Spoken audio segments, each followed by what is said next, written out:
Dinadakila at pinasasalamatan ka namin. Nagpakababa ka at sumunod sa kalooban ng Ama. Tinasan mo ang krus at nagalay ng buhay para sa aming kaligtasan. Tanggapin mo ang aming dasal at sakripisyo.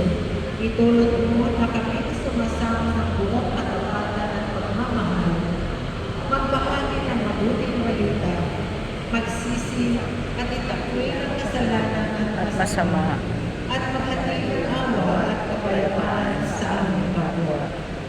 Ipinagkakatiwala namin sa iyo ang lahat-lahat sa amin.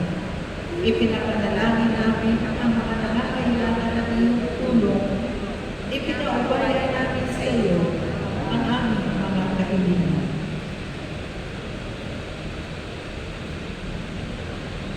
Itong aming pagbibigosyon at panata ay lalo nawang magpapalapit sa amin sa iyo at sa aming kapwa, upang nagmamahal at nagkakaisa kami magtanguyo ng iyong kaharian dito sa lupa hanggang sa langit, na aming tunay na tahanan. Kung saan naghahari ka sa kalwalhatian magpasawahan.